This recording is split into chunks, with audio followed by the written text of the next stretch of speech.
Pues buenos días a todos.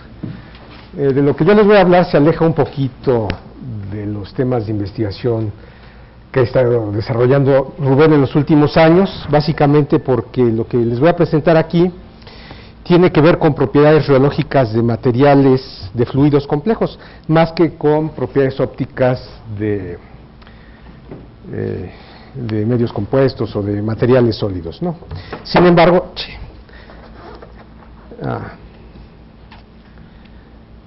embargo, está relacionado con sistemas de investigación, dado que voy a utilizar teorías de medio efectivo para explicar o para tratar de modelar las propiedades reológicas de estos fluidos complejos. Este trabajo lo he realizado en colaboración con Iván Santamaría Jolle, que se encuentra en la Unidad Mixta de Investigación en Juriquilla, y bueno, tiene como antecedente un trabajo que realizamos en colaboración con Rubén y con Iván Sosa, el cual ahora se encuentra en la Universidad de la Ciudad de México, y que es un trabajo que realizamos en el año 2000 más o menos, y que consistía en calcular la pérdida de energía de electrones en un medio compuesto, ¿no? Y para estructuras autosimilares, ¿no?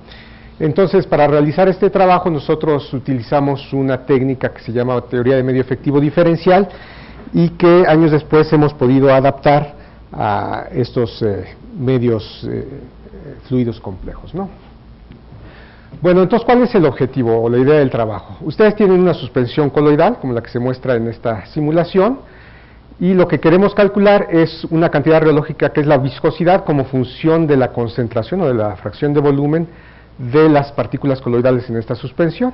Esta es la el comportamiento general de estas suspensiones. La viscosidad empieza muy pequeña y conforme ustedes aumentan cada vez más el número de partículas, la viscosidad aumenta hasta que llega un momento en que es tan grande la viscosidad que diverge, ¿no? El fluido ya no fluye, ¿no?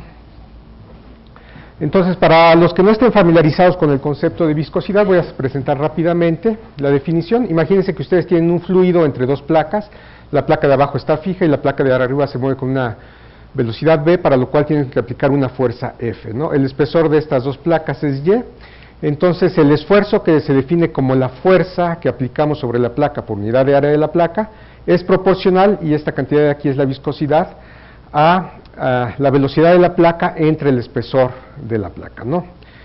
Esta es la definición de viscosidad, y los materiales complejos pueden presentar varios tipos de comportamientos. Si la viscosidad es una constante que no depende de la velocidad de la placa, pues decimos que el fluido que se encuentra entre las placas es un fluido newtoniano, y esta sería una gráfica de esfuerzo contra rapidez de deformación. En cambio, si la viscosidad aumenta con la velocidad de la placa, con la rapidez de deformación, decimos que el fluido es un fluido dilatante o reoespesante, y por el contrario, si la viscosidad disminuye, ¿no?, con la rapidez de deformación, es un fluido reofluidizante o adelgazante, ¿no?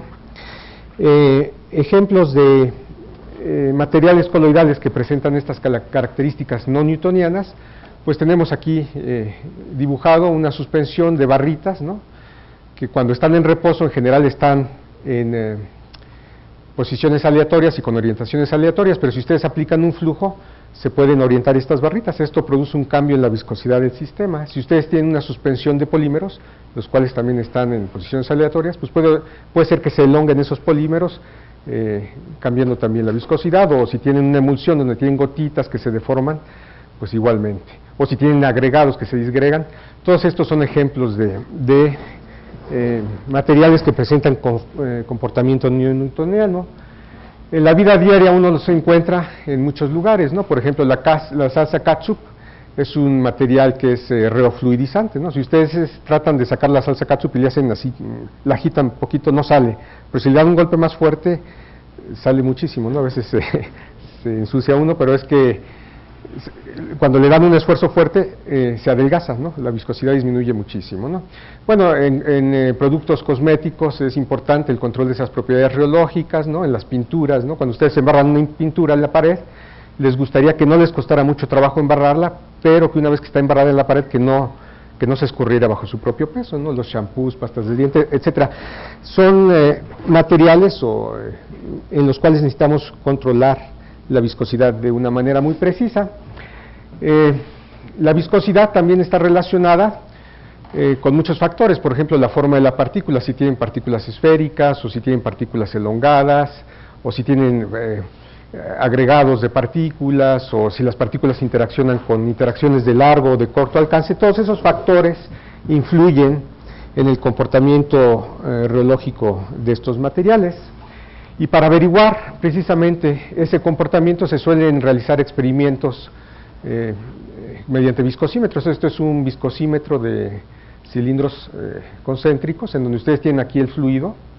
Esto se trata de una emulsión, tienen gotas de un líquido en otro líquido y uno de los cilindros rota respecto al otro que está fijo, y entonces midiendo la fuerza sobre el cilindro interno ustedes pueden hacer inferencias acerca de la viscosidad y por lo tanto de la microestructura de este material. Nosotros, lo que estoy graficando aquí es nuevamente la viscosidad, solo que de una manera un poco diferente, como función de la cantidad de partículas coloidales. Los puntitos son datos experimentales que luego les voy a explicar de qué se tratan, y estas curvas que estoy dibujando aquí son modelos teóricos a partir de un estudio microscópico de las interacciones entre las partículas, y si ustedes ven, pues el resultado es bastante poco satisfactorio, ¿no? Los experimentos están por acá y las curvas teóricas no los predicen correctamente. Entonces,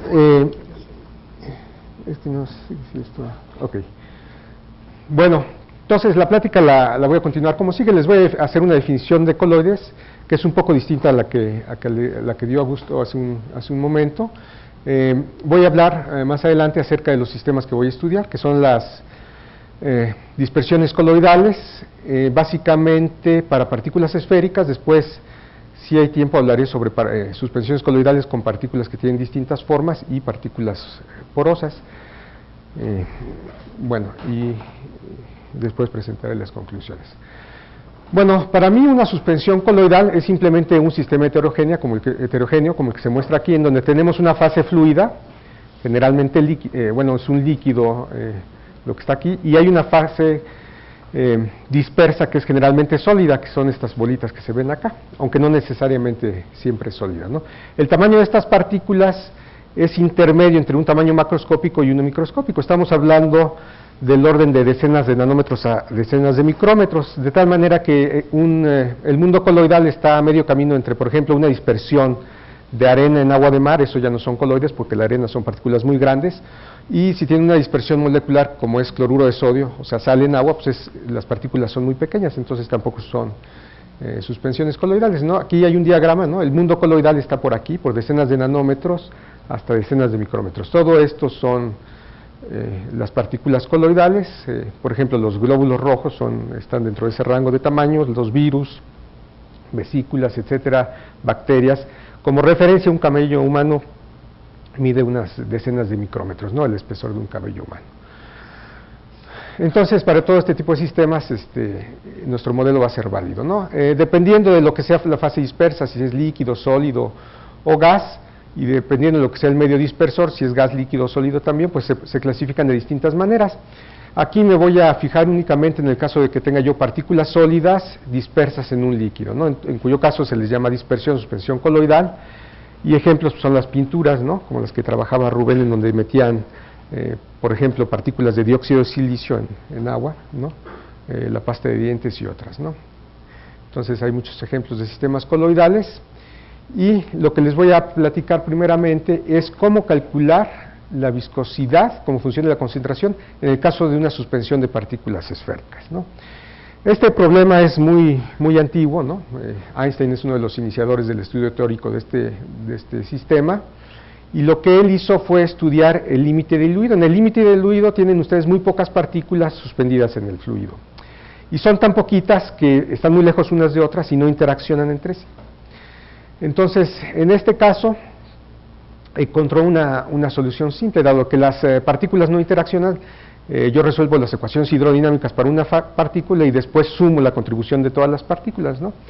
Entonces tenemos una partícula en un fluido, en presencia de un flujo cortante, esta partícula se pone a rotar, y para calcular la viscosidad, en algún momento del cálculo tenemos que obtener el promedio volumétrico del tensor de esfuerzos ahí adentro, ¿de acuerdo?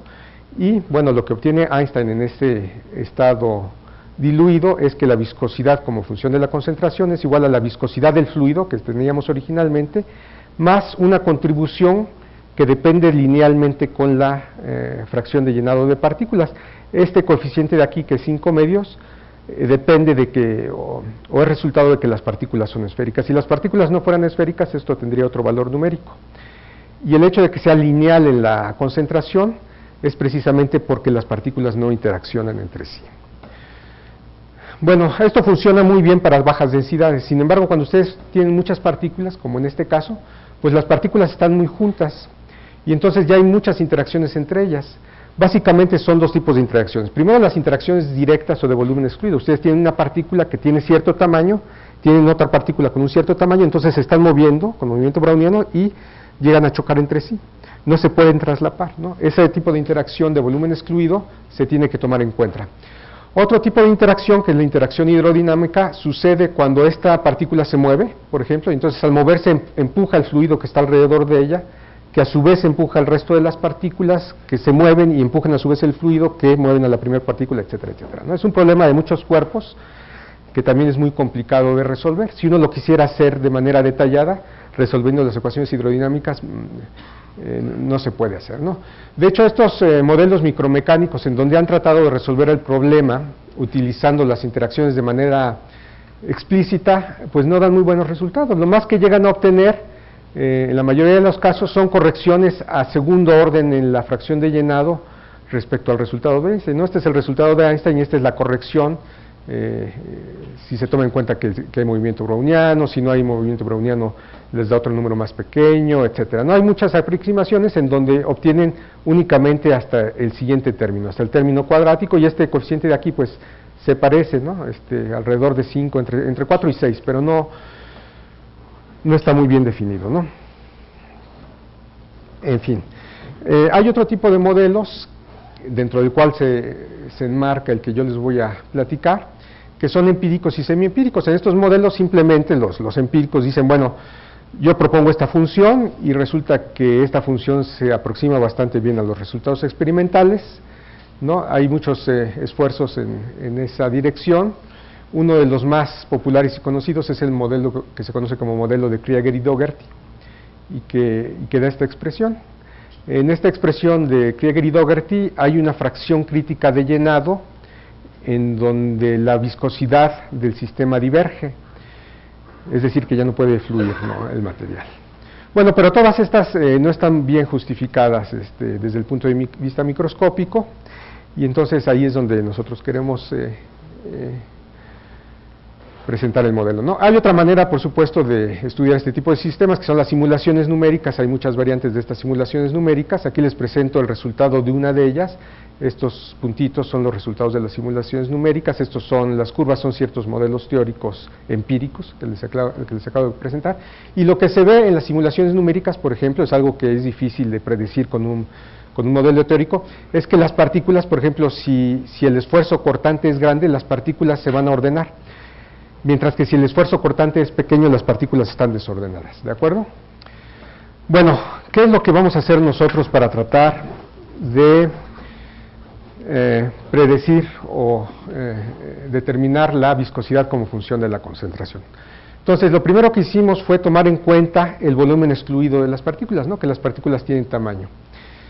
Entonces, ¿qué fue lo que dijimos? Bueno, a la hora de hacer el promedio volumétrico del tensor de esfuerzos, dijimos que no hay que hacer el promedio en todo el volumen de la muestra, sino que hay que dejar afuera las regiones, ¿no?, de la muestra en donde las partículas no pueden estar. ¿Por qué una partícula no puede estar en todo el volumen de la muestra? Pues porque les estorban las otras partículas. ¿Qué tanto les estorban? Pues depende de cómo estén acomodadas las partículas. Si las partículas están bien acomodadas, pues pueden explorar más espacio del volumen. Si están desacomodadas, pues pueden explorar menos espacio, y eso lo introdujimos aquí mediante esta cantidad de aquí, que tiene que ver con el número de partículas, el volumen de las partículas, y este factor C, que le llamamos factor de amontonamiento.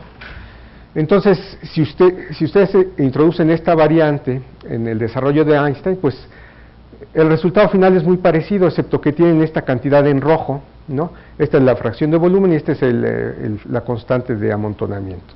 A toda esta cantidad en rojo nosotros le estamos llamando fracción efectiva de llenado, de tal manera que la viscosidad se puede escribir de manera análoga a la expresión de Einstein, excepto que la phi está reemplazada por la fracción efectiva de llenado, que es esta.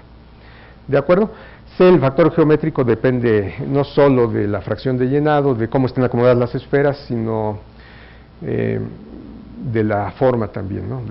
de las partículas, ¿no? Bueno, eso es para tomar en cuenta las interacciones de volumen excluido. Sin embargo, falta tomar en cuenta también las interacciones hidrodinámicas. Entonces, ¿qué hacemos para tomar en cuenta estas interacciones? Nosotros utilizamos lo que se llama una teoría de medio efectivo diferencial, en donde una suspensión a altas concentraciones se construye de manera progresiva, de manera artificial pero progresiva, ¿no? Entonces, ¿qué es lo que hacemos? Tenemos aquí el solvente y metemos unas poquitas de partículas, ¿no? Como estamos metiendo muy poquitas partículas, podemos utilizar la forma de Einstein para calcular la nueva viscosidad, pero claro, tomando en cuenta que hay volumen excluido, ¿no? Entonces tomamos la fórmula de Einstein, pero con el volumen de excluido. Una vez que hemos calculado la nueva viscosidad, consideramos a este sistema como un nuevo sistema homogéneo, como un sistema efectivo, pero ya no tiene esta viscosidad del solvente, sino con esta nueva viscosidad. Y entonces metemos un poquito más de partículas. Como estamos metiendo muy poquitas partículas, pues usamos a Einstein nuevamente, solo que en vez de esta viscosidad utilizamos la viscosidad que obtuvimos en la etapa anterior, y así sucesivamente, ¿no? Entonces, este procedimiento lo que nos da lugar es a una ecuación diferencial que se puede resolver y que nos permite obtener la viscosidad como función de la concentración, y tiene una expresión muy simple en términos de la fracción efectiva de llenado, que es esta, ¿no? Desde luego, como es un modelo de medio efectivo, no están consideradas de manera detallada todas las interacciones. Tenemos un parámetro de ajuste que es phi-c. Si ustedes se fijan, esta cantidad de aquí, la viscosidad, diverge cuando la fracción efectiva de llenado vale 1, es decir, cuando esta C vale 1 menos una fracción crítica de llenado entre la fracción crítica de llenado. Entonces, en ese momento, la viscosidad diverge, ¿no? Bueno, ¿qué pasa cuando aplicamos este modelo a resultados experimentales, ¿no? Aquí tenemos tres resultados experimentales distintos. Los símbolos negros corresponden a un experimento en donde meten el fluido entre dos placas y hacen un esfuerzo lento, ¿no? Un esfuerzo muy lento, low shear, de flujo bajo, y entonces nosotros le aplicamos nuestro modelo. Esta curva negra es el resultado de nuestro modelo teórico. Aunque aquí la fracción crítica de llenado en principio es un parámetro de ajuste, nosotros lo que estamos dando, en vez de usarlo como parámetro de ajuste, estamos diciendo, bueno, donde diverge la viscosidad es cuando ya no pueden meter más partículas, cuando ya están todas perfectamente empaquetadas. Este número aquí, .63, es lo que se conoce como la fracción de empaquetamiento aleatorio. Ya no puede, si ustedes meten esferas desordenadas, ya no pueden meter más de 63%. Entonces decimos, si aquí es donde diverge, pues la curva que da es esta. Entonces se ajusta muy bien a los datos experimentales. El caso de los símbolos rojos es muy parecido, solo que las placas se mueven muy rápidamente, entonces se conoce como el caso de flujo alto. Lo que se ha visto en las simulaciones numéricas es que cuando el flujo es muy alto, las partículas se ordenan. Entonces dijimos, bueno, ¿qué pasa si se ordenan de la manera más eficiente posible, formando, por ejemplo, un arreglo FCC? Pues la fracción de llenado máximo que pueden ocupar las partículas es 7405, más o menos. Entonces introdujimos este número en nuestro modelo y lo que da es la curva roja, ¿de acuerdo? De tal manera que aunque phi-c es un parámetro de ajuste, aquí no lo estamos usando como parámetro de ajuste en estos dos casos, simplemente estamos dando estos valores conocidos. Este caso de acá es diferente. En este caso se trata de un experimento a alta frecuencia, entonces tenemos las placas y están oscilando muy rápidamente, ¿no? Entonces en ese caso, pues no tenemos manera de decir cuánto vale phi-c y simplemente lo utilizamos en este caso como parámetro de ajuste. El parámetro de ajuste que se obtiene es 0.87 y lo que da es esta curva verde, ¿no? Solo como referencia, la curva punteada aquí en azul es el resultado de Einstein, que da bien a bajas fracciones de llenado únicamente. Cuando digo bajas fracciones de llenado, estoy hablando del orden de 0.01%, o sea, realmente muy bajas, ¿no? Bueno, entonces estamos contentos con este resultado. ¿A qué se debe la divergencia en la viscosidad? Pues simplemente que cuando ustedes tienen muchas partículas y ustedes quieren mover una partícula, pues tienen que empujar a sus partículas vecinas para poder hacerse espacio.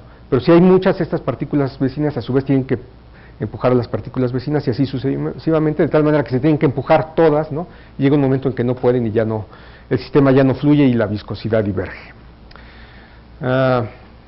Bueno, este es más datos experimentales. Este es nuevamente los datos experimentales que presenté al inicio, solo que graficados de una manera distinta. Los grafiqué de esta manera, que se conoce como representación de Bedeau, y que tiene una forma similar a la ecuación de Clausius-Mozotti, en donde la S de phi lo que representa es las correcciones a la ecuación de Clausius-Mozotti debido a las interacciones entre las partículas, ¿no? Serían las correcciones al modelo de Einstein, ¿no? Y la razón por la que se grafica S de phi en lugar de eta de phi es que converge más rápidamente y las diferencias, ¿no?, entre los distintos modelos se pueden apreciar más claramente, ¿no? Entonces nuestro modelo son estas líneas sólidas y las líneas punteadas son otros modelos. Hay uno que se usa mucho que es el de Krieger y Dougherty, ¿no?, que lo presento aquí, lo comparo con nuestro modelo. Nuestro modelo da mucho mejor a altas fracciones, bueno, en todo el rango de fracciones de volumen. Y esto se nota más claramente en la representación de Bedeau, ¿no? Bueno, hay una característica interesante de nuestro modelo, es que si ustedes lo grafican la viscosidad con función de la concentración, pues les da una curva distinta, como ya vimos antes, les da una curva distinta dependiendo si es a bajo flujo cortante, alto flujo cortante o alta frecuencia. ¿Por qué? Porque esta constante o esta phi c es diferente en cada caso. Sin embargo, si ustedes lo grafican en términos de la fracción efectiva de llenado, como está aquí, pues la curva ya es universal y es independiente de qué tipo de experimento se trate. Y entonces aquí hemos graficado como función de la fracción efectiva de llenado y vemos que se colapsan bastante bien todos los datos experimentales con respecto a la línea recta que es nuestro modelo. ¿De acuerdo? Eso es para el caso de esferas duras. Sin embargo, hay muchos sistemas en los cuales las partículas no son esféricas, sino que tienen otra forma, ¿no? Esta es una simulación numérica de flujo sanguíneo, ¿no? Entonces estos son los glóbulos rojos que tienen una forma discótica y lo que vemos es que al haber un flujo cortante, pues estos discos van rotando, se van moviendo, tienen un comportamiento un poco más complicado que en el caso de las esferas. Y quisimos ver si nuestro modelo se podía aplicar a este tipo de sistemas y la respuesta es que sí. ¿Cuál es la diferencia?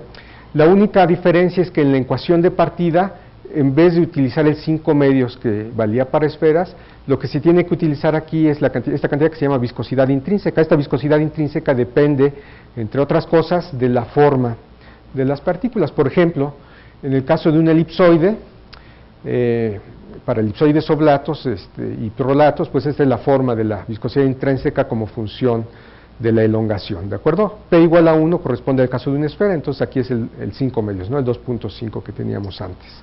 Y si se empieza a deformar la partícula, pues la viscosidad intrínseca aumenta, y esto se refleja, por supuesto, en el cálculo de la viscosidad. Las esferas, para la misma fracción de volumen, las esferas son las que tienen menor viscosidad con respecto a los elipsoides. Los elipsoides se estudian además porque ciertas proteínas globulares tienen forma elipsoidal, entonces son de interés. Además de que esta cantidad se conoce de manera analítica, de manera exacta, ¿no? Es uno de los poquísimos casos, ¿no? Aquí hay resultados experimentales de elipsoides que están alineados. Los resultados experimentales son los símbolos.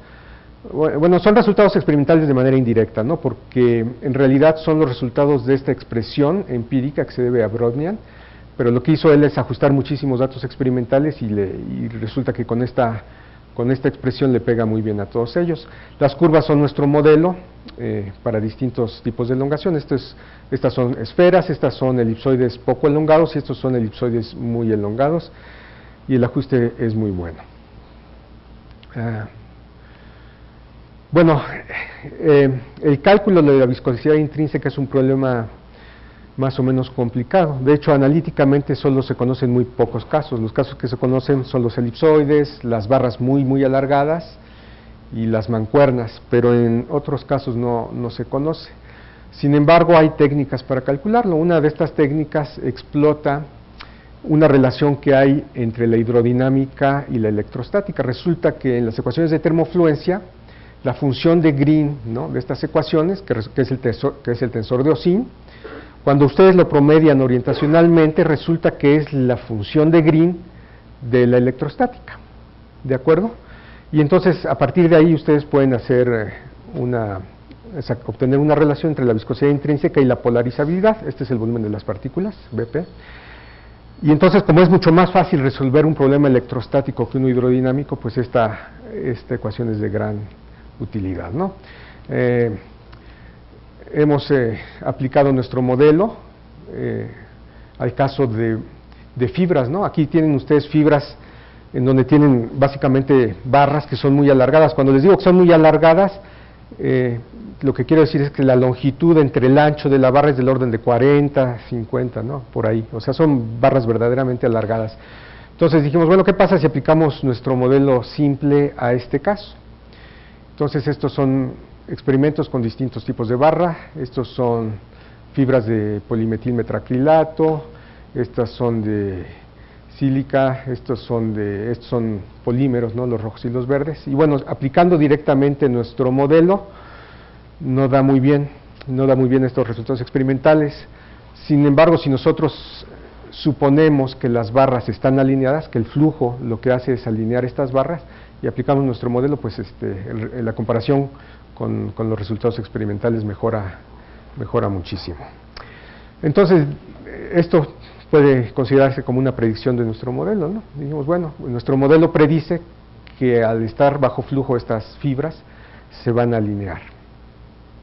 Lo hemos también aplicado al caso de mancuernas, porque se conocen simulaciones numéricas y da también muy bien, y también en el caso de otras figuras raras, ¿no?, como estas, ¿no? Lo aplicamos a estas figuras porque se han calculado las viscosidades intrínsecas en estos casos. Bueno, un último ejemplo que les voy a poner es el de partículas porosas, ¿no? En el caso de las partículas porosas es un poco más complicado, porque tenemos que el fluido que está alrededor de las partículas puede penetrar a esta partícula, ¿no? Ejemplos físicos de partículas porosas, por ejemplo, una suspensión coloidal rodeada de una capa de polímeros. En este caso, entonces, se modela la interacción entre el fluido y esta capa de polímeros, considerando que estos son como centros de fricción, y la fenomenología es muy parecida, ¿no? Aquí lo que nosotros encontramos es que estas partículas, en el caso de estos datos experimentales, son partículas duras cubiertas de un surfactante, y resulta que se comportan exactamente igual como si fueran partículas rígidas, ¿no? Impenetrables y no porosas, ¿no? Sin embargo, hay otros casos en donde se han hecho simulaciones numéricas en donde toda la partícula es porosa, ni siquiera hay núcleo duro, sino que toda la partícula es porosa, es decir, el fluido puede atravesar a la partícula, sin embargo las partículas no se pueden interpenetrar. Estas son simulaciones numéricas para distintas porosidades. Aquí es una partícula no porosa y cada vez más porosa. Las curvas son nuestros resultados y están comparados con las simulaciones numéricas. Lo que hacen en las simulaciones numéricas es resolver hacen un desarrollo multipolar de las ecuaciones hidrodinámicas y después las resuelven numéricamente. Nuevamente, graficando como función de la fracción efectiva de llenado, pues tanto los datos experimentales como las simulaciones colapsan en una curva maestra, que es esta, que es la que da nuestro modelo. Se puede extender los resultados a otros coeficientes de transporte, ¿no? Este es el caso de coeficientes de difusión translacional, rotacional, y da igualmente muy bien. Para polímeros de estrella es un poco más complicado, porque ahí las partículas se interpenetran, se enredan y demás. Sin embargo, haciendo alguna modificación en nuestro modelo también se reproducen de manera exitosa los resultados experimentales. Bueno, ¿qué podemos concluir de todo esto? Construimos un modelo muy simple, ¿no?, que es una teoría de medio efectivo diferencial, para calcular la viscosidad como función de la concentración en dispersiones coloidales. Este modelo es el mejor ajuste que se conoce a los datos experimentales en una gran variedad de situaciones. A mí lo que me parece muy interesante es que sirve para esferas duras, esferas porosas, polímeros de estrella, dendrímeros, emulsiones, etcétera, barras, bastones, elipsoides, y en todos los casos que lo hemos probado funciona bastante bien, ¿no? Lo cual quiere decir que la fracción efectiva de llenado que hemos definido antes es una buena variable para describir este tipo de sistemas, ya que se puede usar para construir una curva maestra en la cual colapsan todos los datos experimentales. Bueno, y hay otros resultados colaterales. ¿Qué nos gustaría hacer en un futuro? Bueno, darle un sustento micromecánico al modelo, ya no a partir de una teoría de medio efectivo, sino a partir de interacciones explícitas entre las partículas, ver a qué aproximaciones se tienen que hacer para obtener el modelo, ¿no? Incorporar otro tipo de interacciones, como las interacciones electrostáticas, ya que hay muchos sistemas coloidales que son cargados, partículas activas, es decir, que se pueden mover por sí mismas, suspensiones de este tipo de partículas, correlaciones orientacionales con partículas elongadas, y también tratar el caso que es más complicado de mezclas de partículas de distintos tamaños o de distintas formas, ¿no? Y en eso estamos trabajando actualmente. Pues muchas gracias.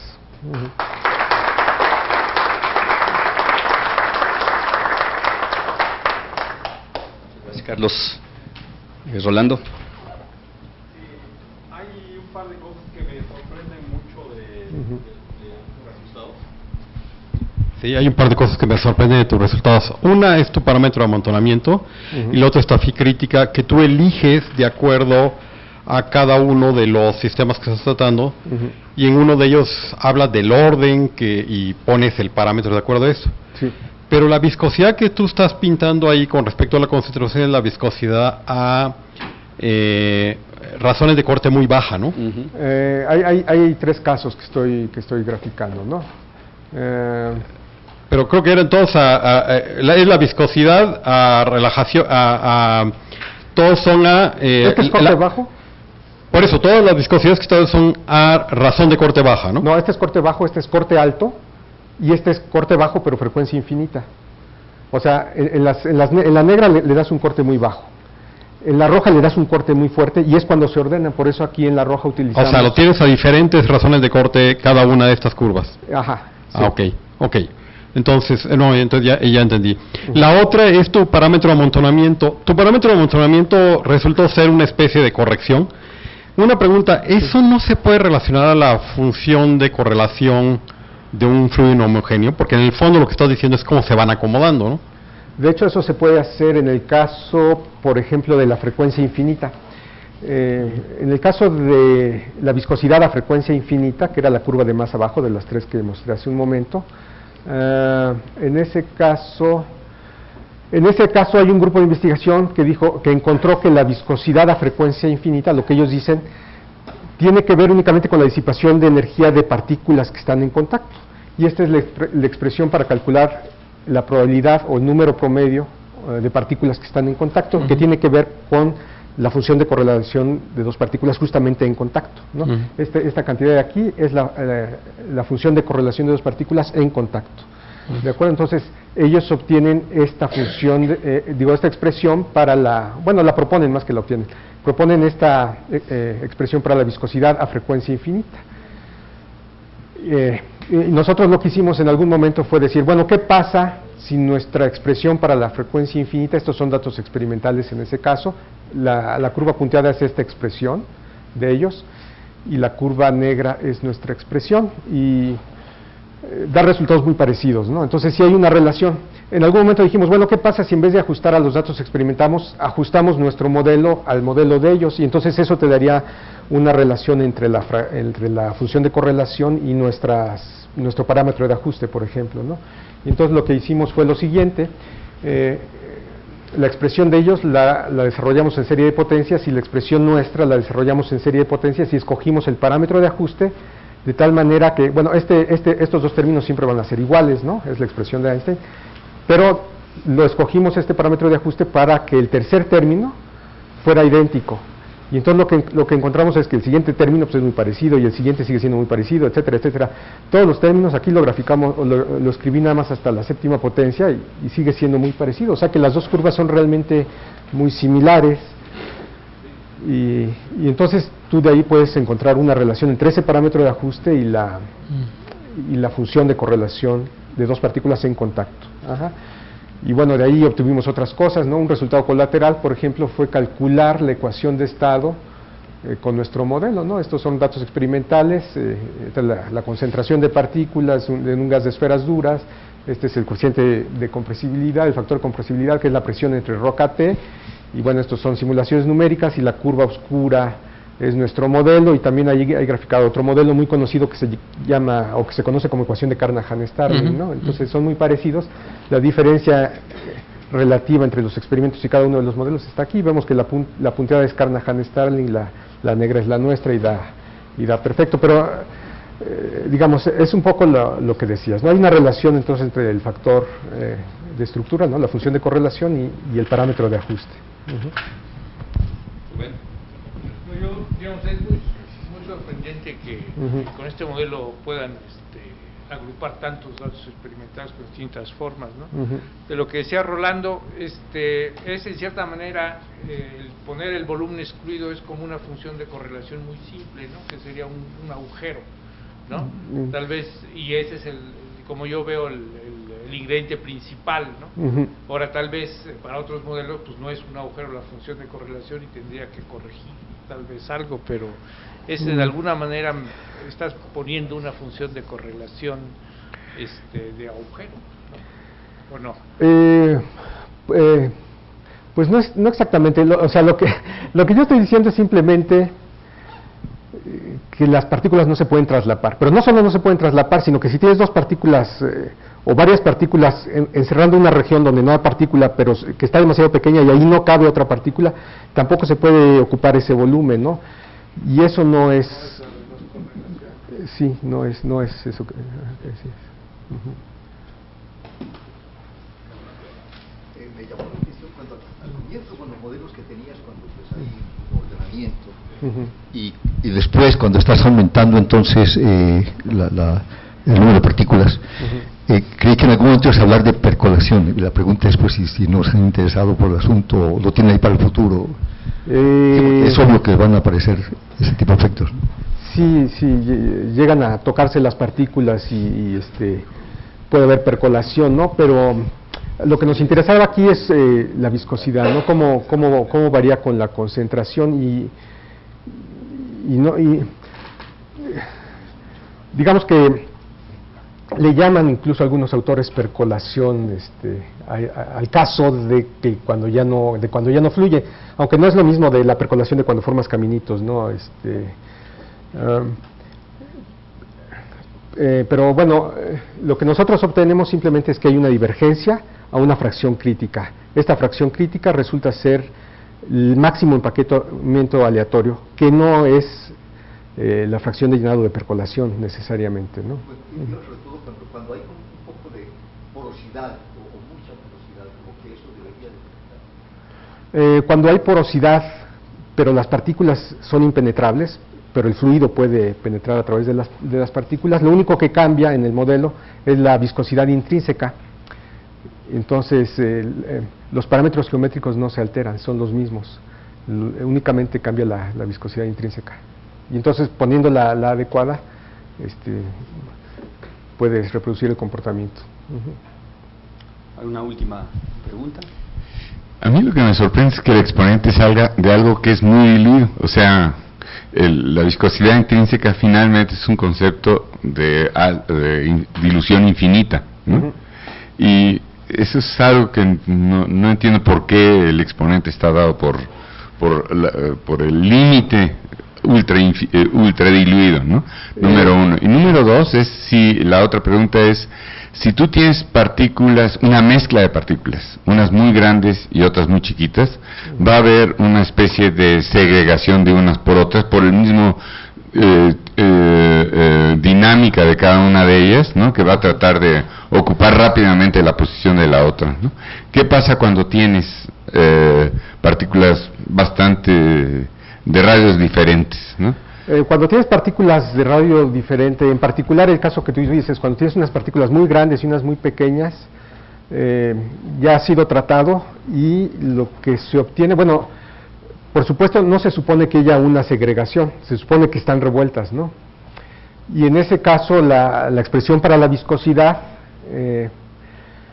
que se obtiene es simplemente el producto de dos como esta, idénticas o muy parecidas, solo que en el factor de amontonamiento se supone que las pequeñitas solo pueden caber en el espacio libre dejado por las grandotas, mientras que las grandotas es más complicado, ¿no? O sea,